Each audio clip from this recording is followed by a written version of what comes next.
Honorable Governor,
जनगण मन अधिनायक जय हे भारत भाग्य विधाता पंजाब सिंध गुजरात मराठा द्राविड उत्कल वंगा विंध्य हिमाचल यमुना गंगा उज्जल जलधि तरंगा तव शुभ नामे जागे तव शुभ आशीष मांगे गाहे तव जय गाथा जन गण मंगलदायक जय हे भारत भाग्य विधाता जय हे जय हे जय हे जय जय जय जय हे।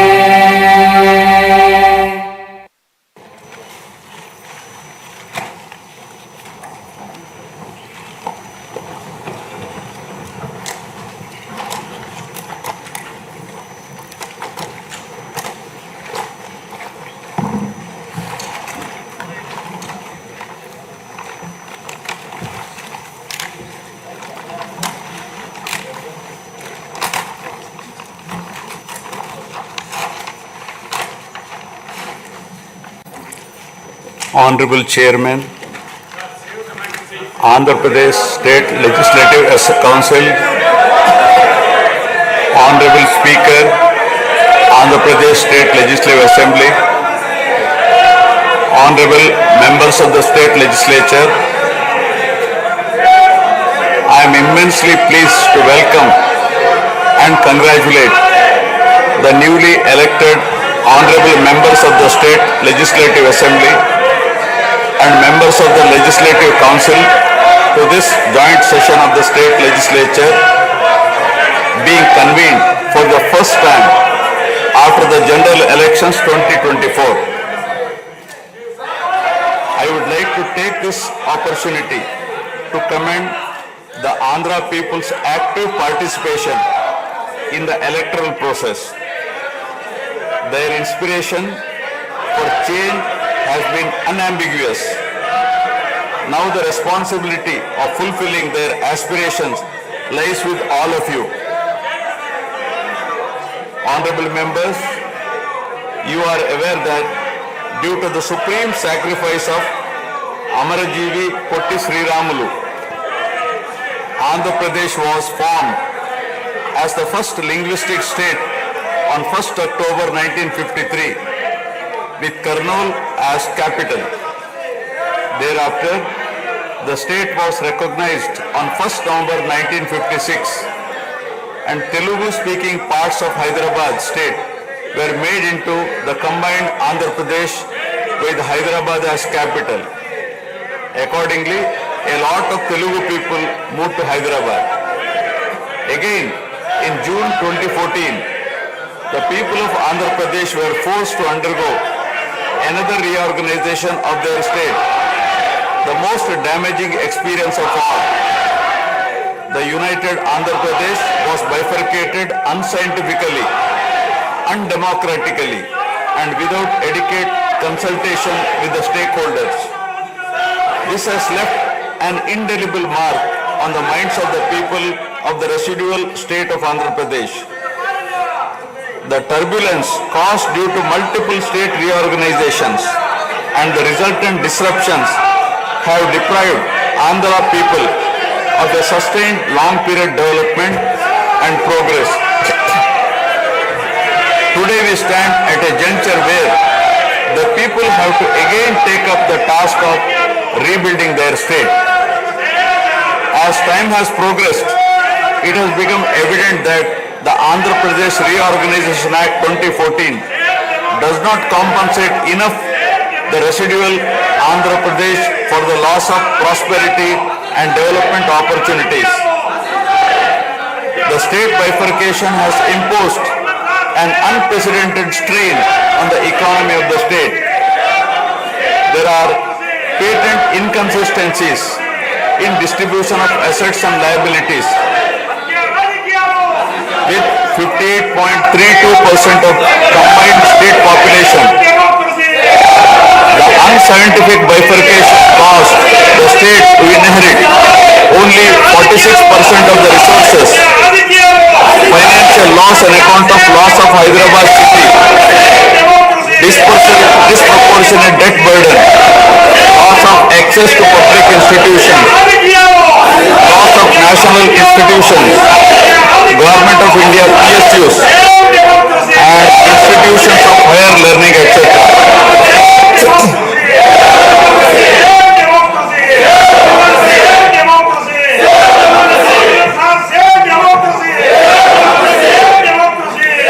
One can see that scientific criteria for apportionment were not adopted, while the residual state inherited huge revenue deficit. Debt was shared on population basis, assets on location basis, power sharing on consumption basis, and worst of all, educational institutions with no basis. All these factors led to the structural change in economy with reduction of service sectors from 51% to 44%.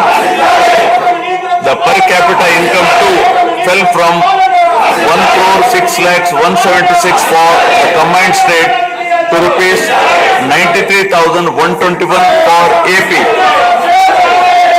Notwithstanding the adverse impact of the state bifurcation and undaunted by challenges such as budgetary constraints, infrastructural deficiencies and unresolved issues, the government converted every crisis into an opportunity during the period 2014 to 19. The government had laid a solid foundation for a vibrant sunrise Andhra Pradesh. The then government focused on the inherent strengths of the successor state of Andhra Pradesh, its 974-kilometer coastline, providing opportunities for port-led development and requisite environment for manufacturing activities. The fertile river plains supporting agriculture and allied activities, the passing of 3 industrial corridors through the state, rich natural and human resources. A reflection on the state's performance during the 5-year period of 2014 to 19 gives a clear picture of the balancing act between development and welfare. Completion of prestigious Pattasima project by linking of rivers Godavari and Krishna in a record time of 1 year. Completion of 72% of Polavaram project so that it could be made fully operational by 2021. Prioritization of other irrigation projects, drought proofing measures, real-time governance, development of Amaravati region through land pooling, construction of new secretariat and legislature building are a few examples worthy of mention. All the milestones achieved during 2014 to 19 were possible because of the visionary leadership of Sri Nara Chandrababu Naidu, the Honorable Chief Minister of Andhra Pradesh. In this regime, the state attracted marquee FDIs like Kia Motors, emerging as #1 state continuously in ease of doing business rankings. Under his able leadership, the state attracted several investments in various sectors. The government initiated development of Kakinada SEZ port, Bhavanapadu and Ramayapatnam ports, expanded airports and increased the state road network. The development of infrastructure was balanced with welfare measures such as increase in old age pension, farm loan waiver, scholarships to students, construction of houses, etc. These development and welfare measures led to compound annual growth of 13.5% between 2014 to 19. While the state was set to take off on the path of high growth, the change of regime in 2019 again brought back the disturbing time for the nascent Andhra Pradesh.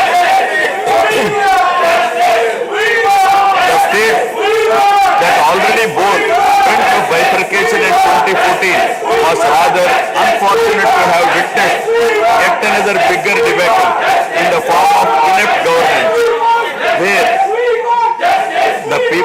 threatened and officers demoralized. In fact, the damage and losses during the period 2019 to 24 have been more severe compared to the state reorganization in June 2014. The government that assumed charge in 2019 started a destructive note with demolition of Praja Vedike that continued unabated till the end of the regime 2024. During this regime, democracy was at peril. People were in a state of fear and hardly enjoyed any freedom of living.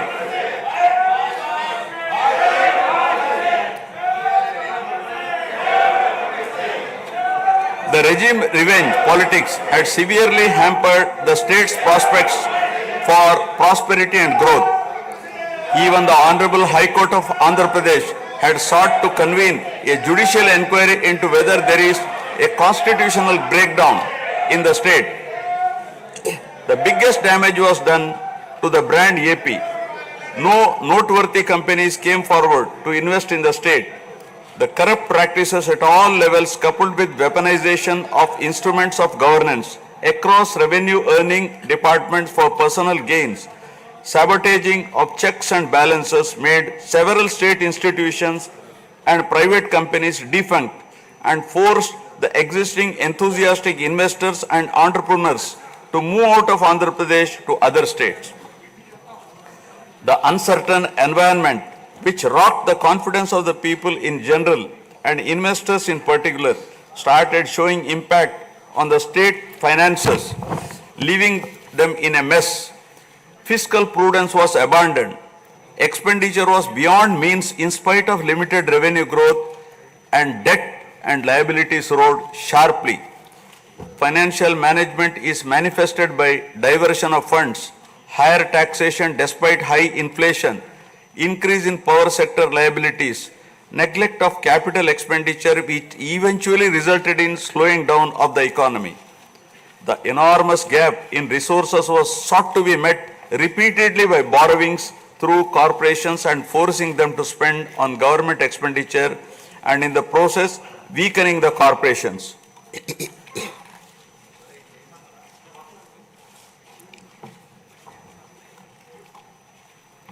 In view of the inordinate delay in clearance of the bills due to strained financial position of the state, many vendors and contractors have approached the High Court of Andhra Pradesh for relief and filed cases against the government. About 25,000 cases have been filed for bill payments, which is unprecedented. The sheer number of contempt cases with personal appearances and arrest warrants against officials in several cases resulted in systematic humiliation and victimization of bureaucracy. This led to complete demoralization of administrative machinery. The capital expenditure reduced by 60% in 2019-24 compared to 2014-19. Departments such as water resources and transport, roads and buildings, which undertake substantial capital works, were left critically short of funds to carry out any works. The capital expenditure on water resources has reduced by 56%, and that on roads and buildings by an alarming 85% during this period. The compound annual growth rate of states-owned tax revenue slipped from 12.8% to 8.1% during this period.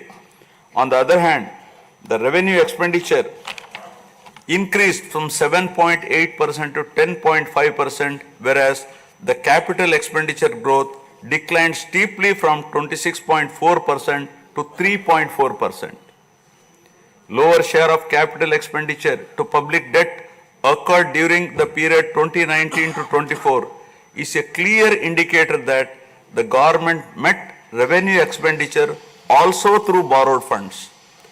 The CAGR in per capita debt has been higher at 14%, while the CAGR in per capita income is only 9.7%. This reflects the fiscal profligacy of the previous regime as no capital formation took place. the Amaravati capital region, envisioned as the focal point of growth for the nascent state of Andhra Pradesh, was totally destroyed. With an attempt to scrap the Amaravati dream, the government confused the people with its malicious three capital cities idea under the guise of decentralized governance. During the period 2019-24, no irrigation project, no industries, no infrastructure relating to roads, buildings, hospitals, drinking water was taken up. Cancellation of MOUs in energy sector and other infrastructure projects further demonstrated the negative attitude of the government. Such disastrous decisions, unmindful of consequences, have led to unrest amongst the youth and job aspirants. Prevalence of uncertain environment has eventually led the youth towards addiction of illegal substances, causing a drug menace. The mental unrest and agony were not limited to the geographical boundaries of the state. The Telugu speaking people all around the world were upset and demoralized by the uninspiring deeds of the government.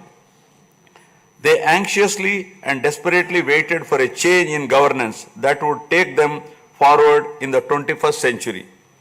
The progressive public policies of the AP government during 1996 to 2004 have today led to empowerment of Telugu people globally, enabling them to be amongst the highest earning Indian diaspora. The condemnation of demolition approach of the previous government by the people of the state, NRIs and other supporters, culminated in a change in government. A huge and historic mandate has been given to the NDA, hitting an unprecedented 93% strike rate, thus reaffirming faith in democracy.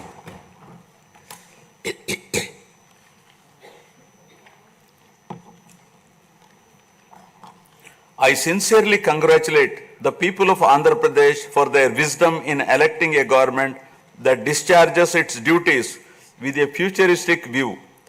Hordes of Andhra people had come from various regions to be part of this historic mandate in favor of future of Andhra Pradesh.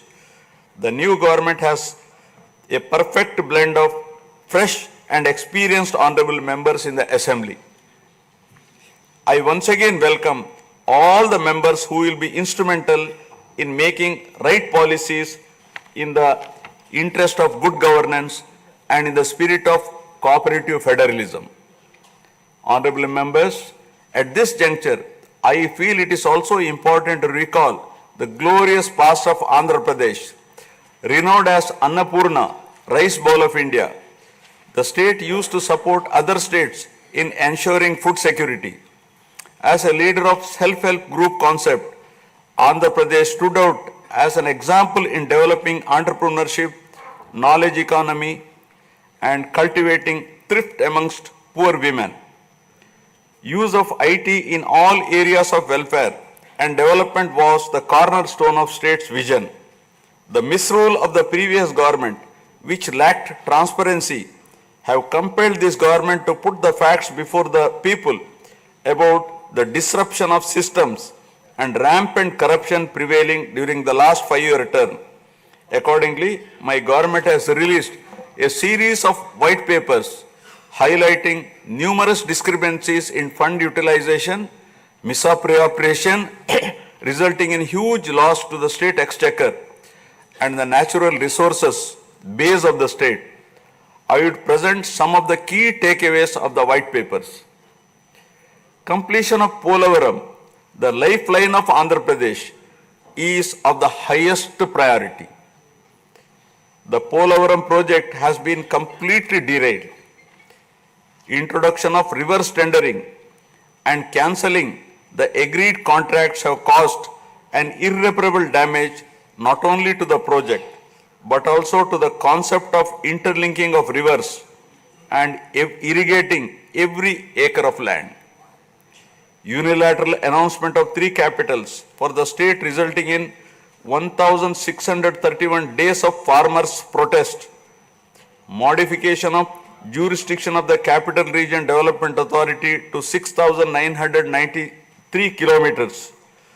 square kilometers, shelving preparation of regional master plans, completing the land acquisition in only 191 acres are some of the events that halted the progress of CRDA. This led to a potential loss of about 7 lakh jobs and estimated loss of wealth of about rupees 2 lakh crore along with loss of investment and growth opportunities. Andhra Pradesh, which enjoyed the distinction of being the first state in the country to have introduced reforms in the power sector in 1990s, had achieved energy sufficiency from 1996 to 2004. After bifurcation, the state faced an energy deficit of 22.5 MU per day. Again, by bringing second generation's reforms in energy sector and promoting renewable energy, the state become energy surplus by 2018. The state has witnessed an irreparable damage in the recent past. State energy sector has also suffered huge losses to the tune of rupees 1,29,503 crores during the period 2019 to 24. Misappropriation of natural resources such as land, mines and minerals and forests has been widespread. Land grabbing, misappropriation in allotment of house site pattas, violations in land allocation, assignment of land to ineligible beneficiaries, and Resurvey and AP Land Titling Act 2023 have completely eroded the confidence of the people during 2019-24.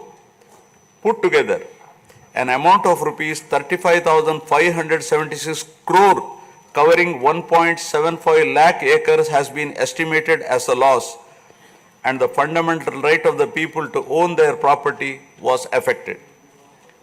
Looting of sand and mineral wealth is another area that resulted in huge loss to the exchequer and involved corruption. My government has initially estimated that an amount of rupees 19,000 crore has been lost due to illegal activities in these areas. Due to the unfriendly sand policy, 20 lakh construction workers have become unemployed.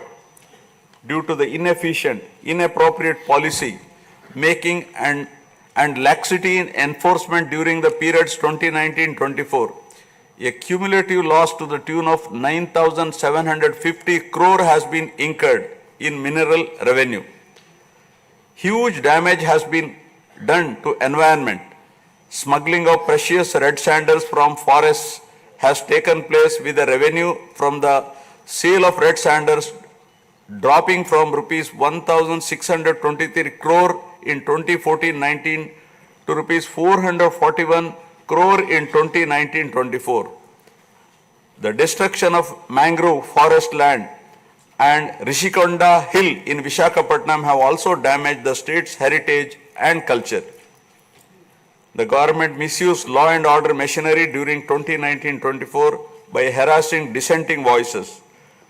There was rise in crime against women, children, atrocities on innocent people, especially the SC, STs and other vulnerable sections. The people lost faith in the government's ability to maintain rule of law.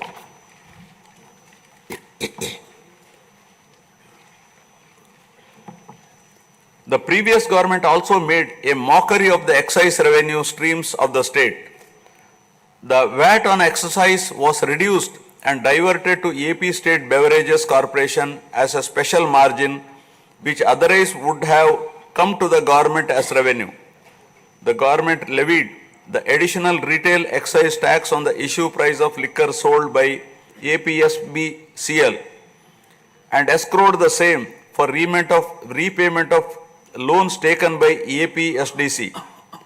While the APSBCL started supplying low quality liquor and introduced unknown brands at significantly higher rates, there was increase in black money due to smuggling of IMFL across the border districts. These policy practices have caused irreparable damage to the excise revenue streams of the state. As a result, it has become difficult for the new government to meet even the essential committed expenditure with the reduced revenue of the state. The overall debt has more than doubled in last 5 years, with huge outstanding payments of salaries and pensions, debt repayment for the debt burden of about 10 lakh crore, payments for the power sector dues, civil supplies and other liabilities has become challenging. Putting the governance back on track is truly a Herculean task. My government has already started fulfilling the pre-poll promises and announced that steadfast commitment to Super 6 promises. My government has launched its trademark people-centric governance soon after assuming office with a series of measures such as announcing a mega DSC for filling up 16,347 teacher vacancies, abolishing the Land Titling Act, enhancing social security pensions to rupees 4,000, organizing a skill census, and reopening the Anna canteens to provide food for the poor at a very nominal rate of rupees 5 and supply of free sand. My government will initiate other important measures also. I am sure my government under the able and proven leadership of Sri N. Chandrababu Naidu Garu, the Honorable Chief Minister of Andhra Pradesh, and Sri Pawan Kalyan Garu, Honorable Deputy Chief Minister, with complete support of Sri Narendra Modi Garu, Honorable Prime Minister of India, will make all-out efforts in fulfilling the aspirations of the people for developing the state. Initiating the process, the Honorable Chief Minister visited New Delhi to meet the Honorable Prime Minister and other union ministers concerned and apprise them of the grim financial situation. During the visit, special requests have also been made for hand-holding by the centre and extending liberal support to the state. I appeal to the people of the state to understand the current alarming financial situation and cooperate with the government in rebuilding the state. The massive destruction which resulted in huge loss of natural resource base and human value system really makes the reconstruction process difficult and time-taking one. To assess the complete loss, plan for resource mobilization and development is a cumbersome task. It requires collective thinking, extensive discussions with intelligentsia and academicians to explore ways to overcome the current crisis. It also involves finding ways to restart the entire development ecosystem through short, medium and long-term plans in the light of the new development paradigm of Viksit Bharat at 2047.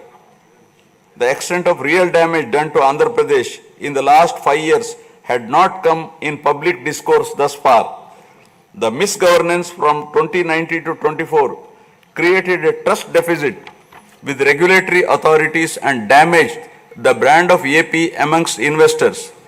The people now given a strong mandate to the NDA to rebuild the brand AP and regain the trust. Honorable members, usually winning elections and assuming responsibility is a happy event. But now we are meeting in different and difficult circumstances. Perhaps for the first time in the country, the members are not in a position to rejoice and have the means to meet people's aspirations immediately. Keeping this in view, my government is proposing to go for budget after meaningful deliberations. With several issues relating to state bifurcation remaining unresolved, my government has taken initiative and visited New Delhi to meet the concerned in union government, including Honorable Prime Minister and also Telangana government, with an intent to quickly find amicable solutions. The resolve shown by the 5 crore people of the state to reinstate democracy and elect people-friendly government with an unprecedented mandate is required to be appreciated yet again at this hour of crisis to help the state to rediscover its past glory. I would like to conclude my speech with the inspiring words of Swami Vivekananda. I quote, "We are responsible for what we are, and whatever we wish ourselves to be, we have the power to make ourselves. If what we are now has been the result of our own past actions, it certainly follows that whatever we wish to be in future can be produced by our present actions. So we have to know how to act." Jai Hind.